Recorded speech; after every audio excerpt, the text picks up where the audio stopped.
안녕하세요. 올해로 결혼한 지 7년 차 30대 여성입니다.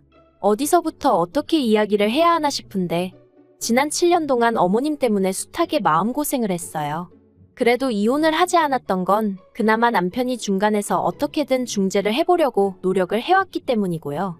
게다가 중간에 누가 억만금을 준다고 해도 바꾸지 않을 딸까지 태어났으니 솔직히 욱하는 마음에 이혼 소리가 목구멍 끝까지 올라왔다가도 꾹꾹 눌러 참기가 수차례였죠.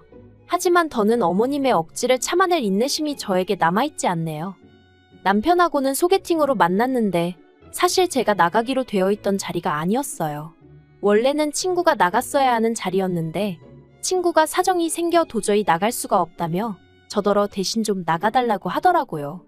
그리고 저는 그런 친구의 제안이 너무 터무니없다 싶어서 차라리 다른 날로 미루라고 했는데 그러지 말고 그냥 나가서 자기인 척 밥이나 한 끼 먹고 와달라며 아주 사람을 달달 볶는 거예요. 그래서 결국 알겠다 하고 나갔던 자리였어요. 제 소개팅 자리가 아니었으니 상대방으로 나올 사람이 어떻게 생겼을지, 직업은 뭔지 그런 것도 하나도 궁금하지도 않았죠. 그리고 그렇게 나간 약속 장소에는 지금의 제 남편이 나와 있었는데 솔직히 저는 오로지 밥만 먹고 적당한 타이밍에 빠져나올 생각뿐이 없었습니다. 하지만 나중에 듣자 하니 남편은 아니었대요. 제 뒤에서 후광이 비쳤다는 무슨 말도 안 되는 소리를 하면서 아무튼 첫눈에 반하는 게 이런 건가 싶었답니다. 그리고 그래서였는지 엄청나게 적극적으로 나왔는데 좀 부담스럽더라고요. 솔직히 제 자리가 아니었다 생각하니 이래저래 엮이기는 싫었어요. 그래서 애프터 신청을 해왔을 때 제가 소개팅 자리에 나가게 된 경위를 설명하고 사과를 했죠. 그런데 남편이 그게 뭐가 중요하냐면서 자기는 제가 너무 마음에 들었다는 거예요. 그리고 친구에게 상황 설명을 하니 친구도 자기랑 그 사람이랑 사귄 것도 아닌데 어떠냐면서 이참에 저더러 연애 좀 하라나요? 아무튼 그래서 남편을 몇 번 더 만나 정식으로 교제를 시작하고 만난 지 2년 만에 부부의 영까지 맺게 되었네요. 남편이나 저나 결혼 당시 이미 30이 넘었었기에 따로 신혼을 가질 생각은 없었습니다. 아이를 바로 갖겠다는 계획도 없었지만 1년은 둘만의 시간을 보내겠어 뭐 이런 것도 아니었던 거죠. 그런데 어째서인지 결혼한 지 3년이 되도록 아이가 생기질 않는 거예요. 그리고 이 무렵엔 느긋한 성격인 저도 조바심이 나기 시작하더군요. 특히나 어머님께서 이모님 자녀분의 임신 소식이 들려오니 그때부터 족보가 꼬인다는 알 수 없는 이야기를 하시며 짜증을 내시는 일도 잦아졌고요. 그러다 하루는 어머님께서 저에게 연락을 해오셨습니다. 그리고는 웬 산부인과를 하나 알려주시면서 여기 가서 어머님 소개로 왔다 하고 검사를 받고 오라는 거예요. 그래서 제가 무슨 검사를 받으러 산부인과에 가라고 하시는 거냐? 나는 이미 매년 건강검진을 받고 있다. 말씀을 드렸지만 들은 채도 안 하시대요.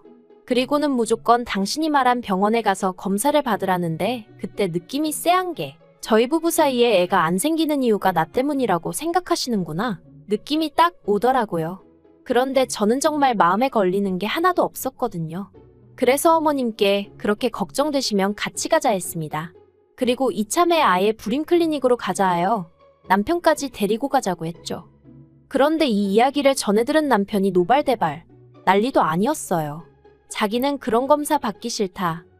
애가 때가 되면 생길 수도 있고 안 생기면 또 어떠냐면서 수치스럽다느니 그 검사를 받는다고 안 생기던 애가 갑자기 생기겠냐며 이리 빼고 저리 빼고 왜 저러나 싶더라니까요. 하지만 결론부터 이야기하자면 결국엔 병원에 갔어요. 남편이 너무 정색을 하니까 어머님의 의도를 떠나서 제가 더 어떻게든 남편을 데리고 병원에 가야겠다는 생각밖에 안 들었거든요. 그리고 병원에서 듣게 된 소식은 충격이었습니다. 아니 사실 이리저리 어떻게든 검사는 안 받으려고 안간힘을 쓰는 남편을 보면서 뭔가 있긴 있구나 싶었는데 그래도 충격적이더라고요. 그동안 애가 생기지 않았던 이유는 남편 정자에 문제가 있었기 때문이라는 거예요. 하지만 제가 더 충격을 받았던 이유는 남편이 이미 그 이유를 알고 있었다는 거죠. 제가 남편한테 어떻게 그런 중요한 이야기를 나에게 안 할 수가 있냐 했더니 자기도 알게 된 지 얼마 안 됐다 하면서 뭐라고 말을 했어야 하냐며 오히려 화를 내더라고요. 남자로서 수치스러웠다. 제가 이혼하자고 할까봐 두려웠다. 부모님하고 장인 장모님께는 뭐라고 말씀을 드리냐. 자기도 하루하루가 죽을 맛이었다나요? 정말이지 어이없고 속 터지고 환장할 노릇이었죠. 그리고 이 이야기를 전해 들은 어머님은 정말 말 그대로 그 자리에서 주저앉으시더라고요. 몇 번이나 그럴 리가 없다, 그럴 리가 없다 하시면서 말해요. 그래도 저는 포기하지 않았어요. 의사 선생님이 말씀하시길 아예 가능성이 없는 건 아니라고 했기에 계속해서 시도해보기로 했거든요. 그리고 그때부턴 정말 병원에서 하라는 건 다 했어요. 저는 사실 제가 그렇게 아이를 원한다고 생각해 본 적은 없었거든요. 그런데 남편 상태가 그렇다고 하니까 오히려 오기가 낙이라도 한 건지 어떻게든 하나는 꼭 낳고 싶어지대요. 그리고 제 절실함이 하늘에 닿았던 건지 저는 꼭 1년 만에 임신을 했습니다. 제가 구구절절 적지 않아 그렇지 그 과정은 기대와 실망의 연속이었고 아무튼 무척이나 힘들었어요. 그런데 임신 소식을 알리니 어머님이 대뜸 말씀하시길 아들을 낳아야 한답니다. 그래서 제가 요새 그런 게 어딨냐, 저는 딸이든 아들이든 상관없다 했더니 그건 제 생각이고 당신은 상관이 있다면서 무조건 아들을 낳는다고 생각하라대요. 그리고는 그때부터 걸핏하면 저더러 어느 지역에 가서 무슨 돌멩이를 만지고 오라질 않나? 성분도 모르신다면서 대뜸 아들 낳는 약이라고 먹으라고 들이대시질 않나? 곤혹스러운 순간의 연속이었어요. 그러다 임신한 지 6개월 넘어가던 시기에 제가 선생님께 아기용품을 준비하고 싶은데 무슨 색으로 사면 좋겠냐고 넌지시 아이 성별을 물었습니다. 그러자 선생님께선 핑크색이 좋겠다는 말로 딸이라는 걸 알려주시더군요. 옆에 있던 남편은 꼭 저를 닮은 아이가 나왔으면 좋겠다며 무척이나 기뻐했지만 어째서인지 아들 타령을 하던 어머님 얼굴이 머릿속을 스치대요. 그리고 아니나 다를까 제가 어떻게 말릴 새도 없이 남편이 시부모님께 손녀를 보게 되실 거라며 소식을 전했고 어머님은 아주 난리를 치셨습니다.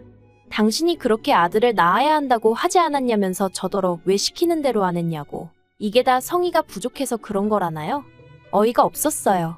하지만 뱃속에 아이가 듣고 있겠다 싶어서 처음엔 어머님께 어떻게 성별을 어머님이나 제가 마음대로 정할 수 있냐고.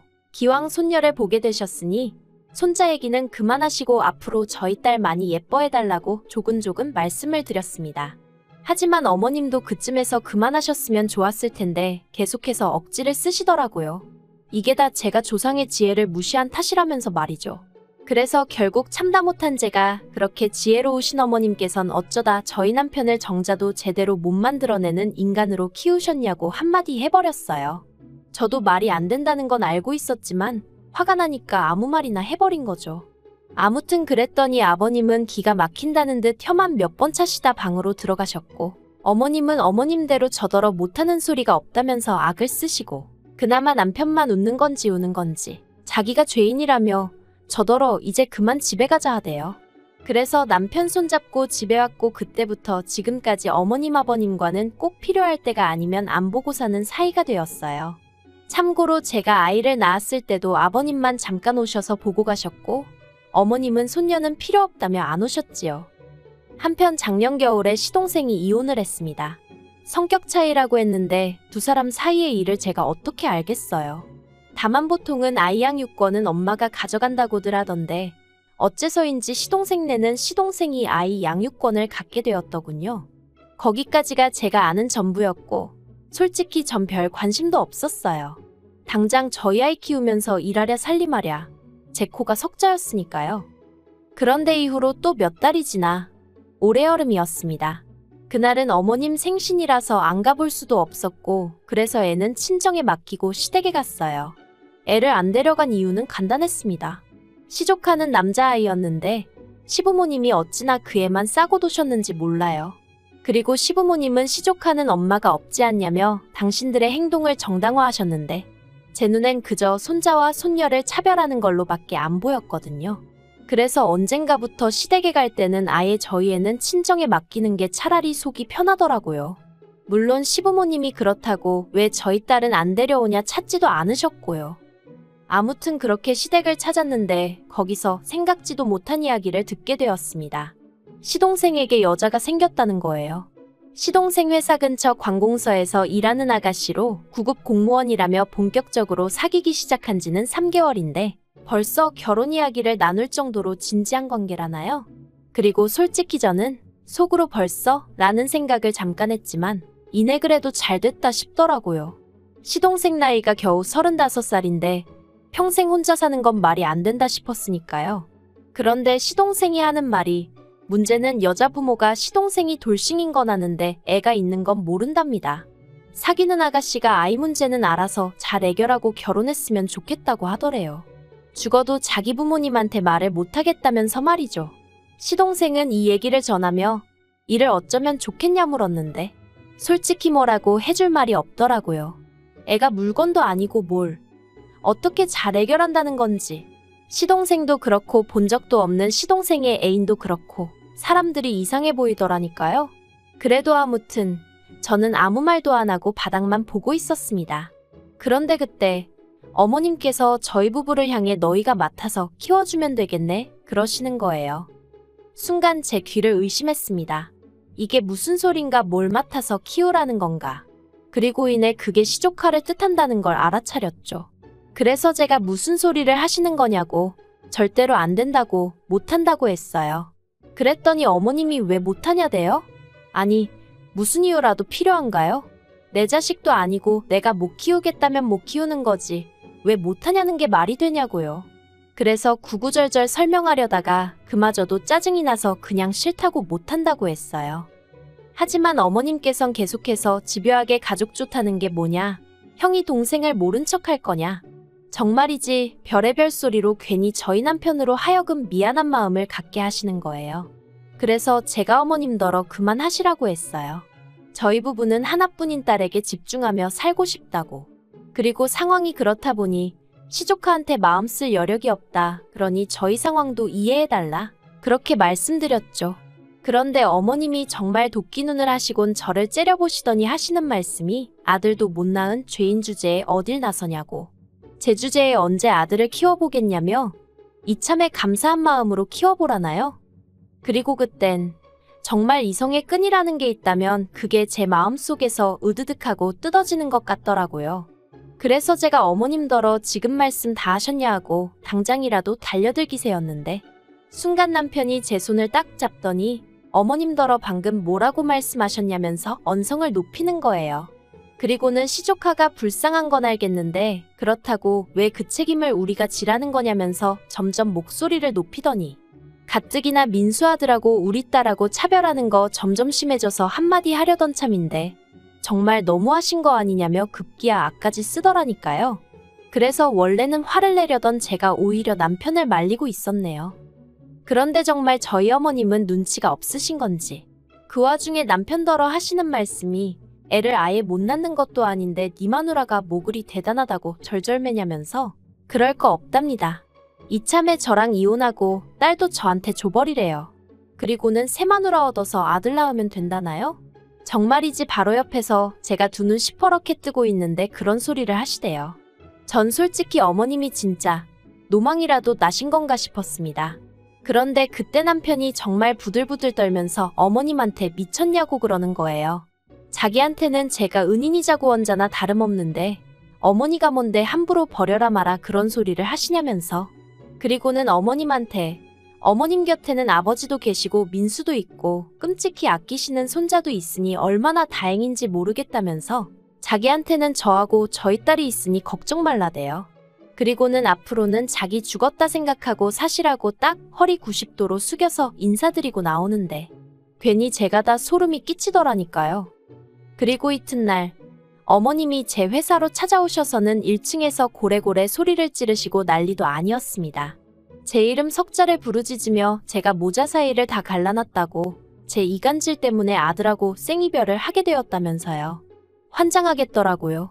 그래도 일단은 회사 경비원들이 어머님을 밖으로 내쫓기도 했고 제가 경찰도 불러서 소라는 어느 정도 진정이 되었는데 너무 분하고 쪽팔리고 미치겠는 거예요. 그래서 어머님을 명예훼손으로 고소하려니까 직계존속이라고 그것도 안 된다고 그러고 그래서 결심했죠. 저도 더 독하게 어머님하고 영 끊고 살겠다고 말이에요. 사실 연애 때도 그렇고 처음 인사드릴 때도 그렇고 아들 타령은 고사하고 손자의 시옷자도 말씀하신 적 없으셨어요. 그래서 어머님이 저렇게 손자에 집착하시는 모습을 보곤 저도 얼마나 놀랐는지. 그리고 저는 제 나름대로 현명하게 잘 대처해왔다고 생각했는데 시조카를 데려다 키우라는 이야기가 나온 걸 보면 제가 어지간히 등신처럼 참고 살았나 싶기도 하고 머릿속이 복잡합니다. 그래도 다행이라고 해야 할지 남편은 여전히 제 편이고 저 없이는 못 산다고 그럽니다. 딸아이에게도 누구보다 자상한 아빠이고요. 그래서 어머님 아버님 보란 듯이 남편하고는 더더욱 잘 살아볼 거고요. 참고로 그저께 어머님한테 연락이 오긴 했어요. 언제까지 서로 이렇게 날 세우고 살 거냐며 저더러 숙이고 들어오라고 그럼 이번 한 번만 봐주겠다는 말도 안 되는 얘기를 하시더라고요. 그래서 봐주긴 누가 누굴 봐주냐면서 어머님이야말로 정식으로 저하고 제 딸한테 사과하시라 했어요. 솔직히 남편 생각해서 적당한 선에서 그냥 제가 며느리니까 죄송하지 않아도 죄송하다 하고 조아릴 수도 있겠죠. 소위 그게 그림이 좋을 테니까요. 하지만 그랬다간 저희 딸이 천덕꾸러기 신세되는 건 시간 문제일 것 같아서 그러지 않으려고요. 저한테는 제 딸이 제일 소중하지 시부모님 기분 따위가 뭐 대수겠어요? 그러니 어머님이 만약 이 얘기를 듣고 계신다면 어떤 게 어머님한테 현명하고 옳은 길일지 곰곰이 생각해 보셨으면 좋겠습니다. 그리고 이건 여담으로 시동생은 그 여자랑 헤어졌다고 남편에게 전해 들었어요. 역시나 시조카 문제가 어떻게 해결이 안 됐던 거겠죠. 아니 까놓고 말해서 재혼할 때 데려가지도 않을 거면 뭐 한다고 동서한테서 양육권을 가져온 건지. 아무튼 제 알바는 아니지만 어머님이고 시동생이고 죄다 어이가 없네요.